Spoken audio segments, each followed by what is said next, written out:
Shalom bien-aimés dans le Seigneur, bienvenue sur Parole Impossible. Je suis la servante Andrea et je vais encore vous exhorter ce matin.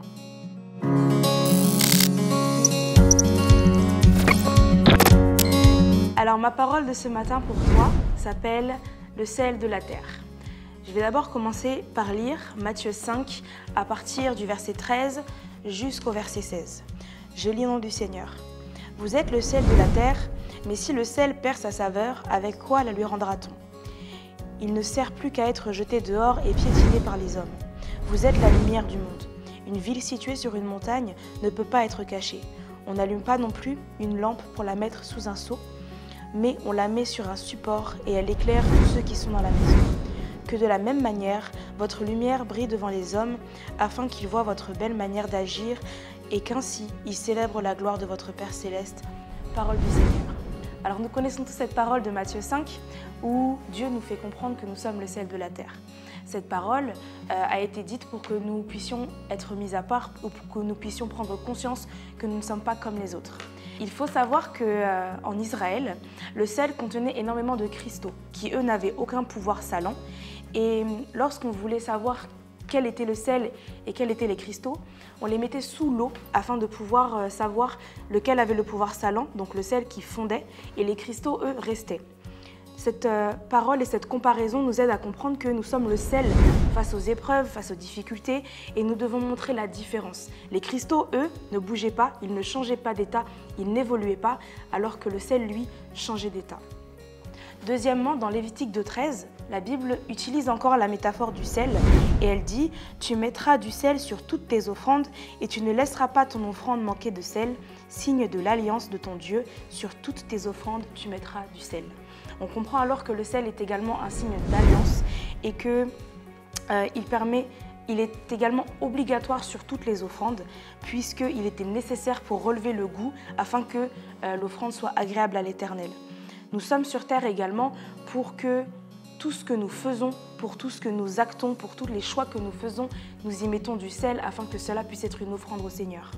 Il faut savoir également qu'en hébreu, le mot sel est le même mot que le mot inviolable, c'est-à-dire le mot sacré. Donc tout ce que nous faisons, tout ce que nous tentons de faire et tout ce à quoi nous sommes destinés est destiné à apporter de la saveur sur la terre. Le sel est également utile.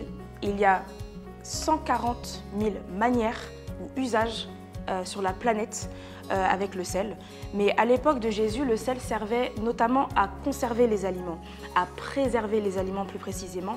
Alors il faut savoir par cette parabole que nous sommes également sur terre pour préserver les autres.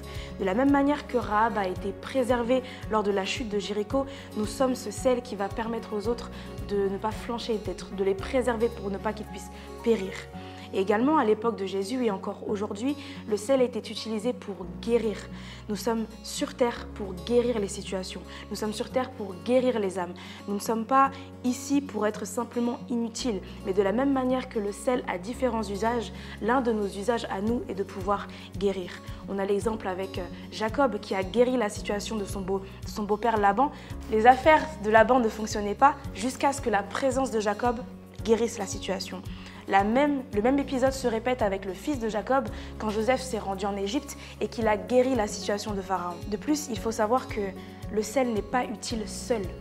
Nous sommes le sel de la terre, mais nous devons prendre conscience que si le sel n'est pas utile et s'il est conservé sans être utilisé, il perd lui-même de sa saveur.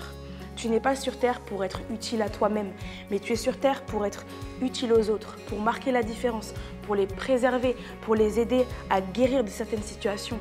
Dieu ne le fera pas par quelqu'un d'autre que par toi. Et tu es celui ou celle qui doit montrer le chemin, la vérité et la vie. Alors dès aujourd'hui, décide de mettre ton pouvoir salant à profit. Décide de prendre le risque d'agir et non pas le risque de rester seul et de perdre toi-même ta saveur. Alors je vais t'inviter à te joindre avec moi dans la prière. Père éternel des armées, je te remets ton fils ou ta fille qui me regarde en ce moment.